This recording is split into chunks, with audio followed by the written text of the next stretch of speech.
Bajo el sol abrasador de Sevilla, Diego corría tras un balón que nunca quiso perseguir.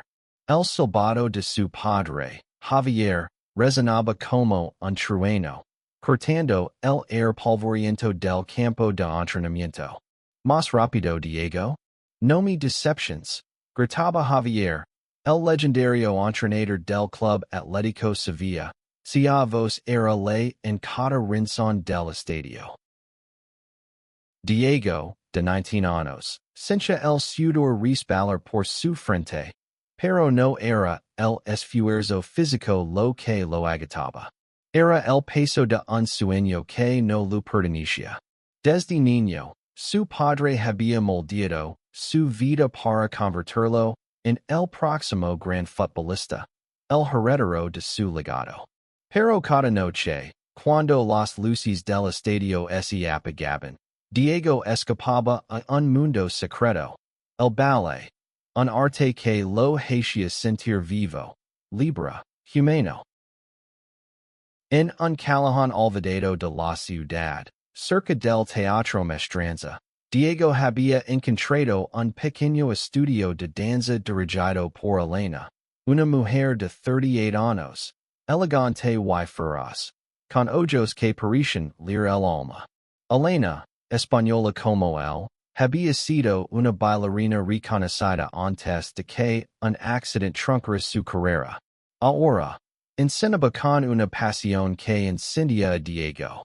Tienes un don, pequeño, le decía, mientras corregía su postura en un arabesque.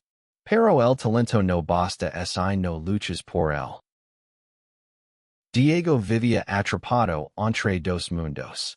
Por el día, corría en el campo, soportando las miradas de su padre y las expectativas de un equipo que lo veía como el hijo prodigio. Por la noche, bailaba en secreto, sus movimientos fluidos rompiendo las cadenas de una vida que no quería. Pero el secreto no podía durar para siempre. Una tarde, mientras Diego practicaba en el estudio, la puerta se abrió de golpe. Era Javier. Sus ojos, duros como el acero, recorrieron la sala. Las zapatillas de ballet, el espejo, la barra. ¿Qué demonios haces aquí? Rugió, su voz temblando de aire. Diego, con el corazón en la garganta, no respondió. No había palabras que pudieran explicar lo que sentía cuando bailaba. Esa noche, en casa, el silencio entre padre y hijo era más pesado que nunca. Javier arrojó un balón al suelo y dijo: El fútbol es tu futuro, Diego. Esto del ballet es una vergüenza. No te lo permitir. Diego, con los puños apretados, sintió algo romperse dentro de él. Por primera vez, se atrevió a mirar a su padre a los ojos. No soy tú, susurró. El enfrentamiento con Javier dejó a Diego tambaleandos, pero también lo impulsó a buscar refugio en el estudio de danza. Ali, bajo las luces tenues, conoció a Álvaro, un bailarín de 21 años, también español. Su presencia era como una chispa en la penumbra. Álvaro tenía el cabello rubio desordenado, ojos verdes que brillaban con picardía y una sonrisa que desafiaba cualquier tristeza. Era el tipo de persona que parecía danzar incluso al caminar. ¿Por qué tan serios, futbolista? Bromeó Álvaro la primera vez que se cruzaron, mientras Diego intentaba perfeccionar un giro. Diego, sorprendido, soltó una risa nerviosa. No estaba acostumbrado a que alguien lo viera más allá del hijo de Javier Morales. Álvaro, sin embargo, lo miraba como si pudiera ver su alma. Las noches en el estudio se convirtieron en algo más que clases de ballet. Diego y Álvaro comenzaron a compartir risas, historias y, poco a poco, algo más profundo. Una noche, mientras practicaban un pas de deux, sus manos se encontrarán por un instante demasiado largo. Diego sintió un calor desconocido subir por su pecho. Alvaro no apartó la mirada. No tienes que esconder aquí, le dijo suavemente. Este es tu lugar. Pero la felicidad era frágil. Javier, obsesionado con el futuro de su hijo, comenzó a vigilarlo. Una tarde, Diego recibió un ultimátum. Abandona esa tontería del ballet o te echo de casa. Las palabras de su padre resonaron como un eco del pasado, cuando Diego, siendo niño, lloraba porque no quería ir al entrenamiento. Pero esta vez, algo había cambiado. Había encontrado a Alvaro, y con él, una razón para luchar. Diego decidió enfrentarse a su padre. En el estadio, frente a los jugadores y el cuerpo técnico, le dijo: No quiero ser futbolista. Quiero bailar. El silencio que siguió fue ensordecido. Javier, con el rostro rojo de furia, dio un paso hacia él. No eres mi hijo. Escupió, antes de dar media vuelta. Diego se mudó al pequeño apartamento de Elena, quien lo acogió como si fuera su propio hijo. Pero la libertad tenía un costo.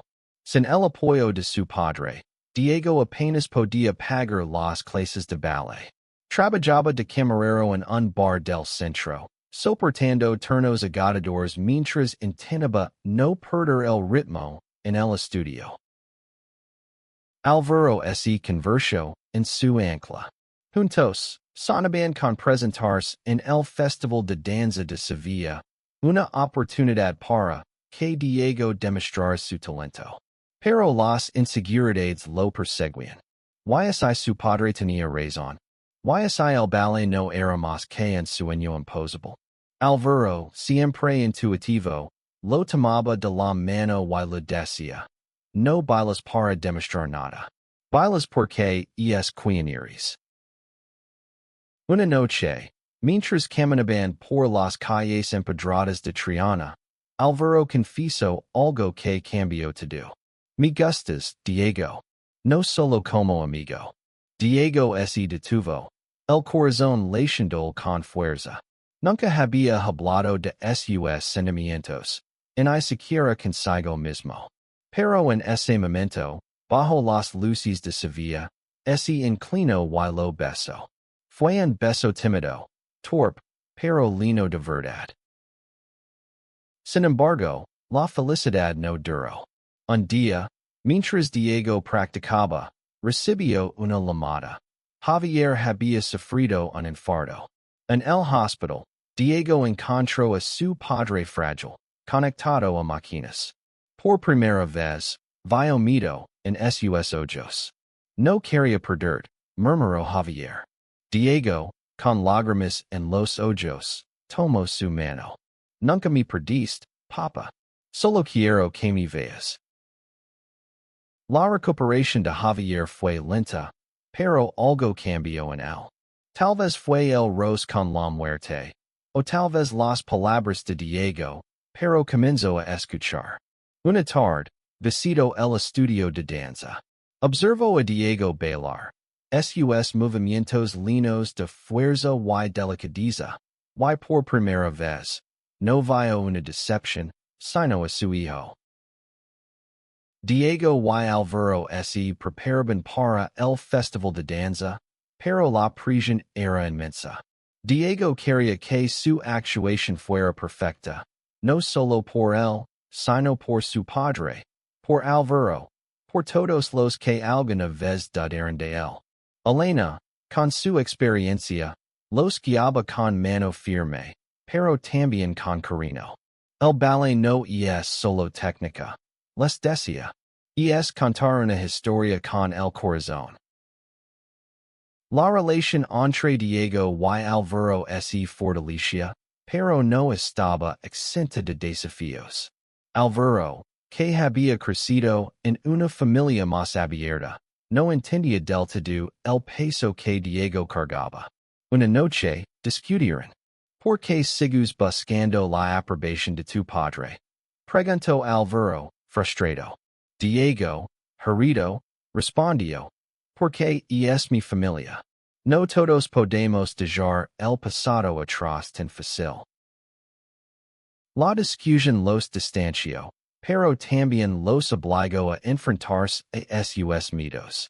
Diego se dio cuenta de que amaba a Alvaro, no solo como pareja, sino como el faro que lo había guiado hacia su verdadera identidad. Alvaro, por su parte, entendió que el amor significaba aceptar las luchas del otro. El festival de danza legó como un torbellino. Diego y Alvaro habían preparado una coreografía original, una historia de amor y lucha contada a través del ballet. La noche del evento, el teatro mestranza estaba lleno. Diego sintió que el mundo entero lo observaba, pero cuando vio a Alvaro a su lado, supo que no estaba solo. Entre el público, Javier estaba sentado en primera fila. Diego no sabía si su presencia era una bendición o una maldición. Cuando las luces se apagaron y la música comenzó, Diego se entregó al escenario. Cada salto, cada giro, era una declaración de quién era. Alvaro, a su lado, bailaba con una pasión que parecía encender el aire. La coreografía terminó con un silencio que parecía eterno. Luego, el teatro estalló en aplausos. Diego, jadeando, buscó a su padre con la mirada. Javier, con lágrimas en los ojos, se puso de pie y aplaudió. Por primera vez, Diego sintió que su padre lo veía de verdad. Tras el festival, Diego y Alvaro fueron invitados a unirse a una compañía de danza en Madrid. Era una oportunidad que ninguno de los dos había imaginado, pero también significaba dejar Sevilla, sus recuerdos, y sus luchas. Diego dudó. ¿Estaba listo para dejar atrás el pasado? Javier, en un gesto que sorprendió a Diego, lo llevó a un lado. Nunca quis que sufrieras, dijo. Solo quería lo mejor para ti. Pero ahora veo que lo mejor eres tú, siendo quien eres. Esas palabras fueron un bálsamo para Diego, que abrazó a su padre con fuerza. Diego y Alvaro se mudaron a Madrid, donde comenzaron una nueva etapa. La ciudad era vibrante, caótica, pero también un lienzo en blanco para sus sueños. Juntos, enfrentaron los desafíos de una carrera en el ballet, las críticas, las inseguridades, pero también los momentos de gloria. Años después, Diego y Alvaro regresaron a Sevilla para presentar una coreografía propia en el Teatro Mestranza. Esta vez, no solo era una actuación, sino un homenaje a su viaje. La obra contaba la historia de un joven que encuentra su voz a través de la danza, a pesar de las expectativas de los demás. Javier estaba en el público, junto a Elena, quien sonría con orgullo. Al final de la actuación, Diego dedicó la obra a su padre. Gracias por aprender a verme, dijo, con la voz quebrada. El público, conmovido, se puso de pie.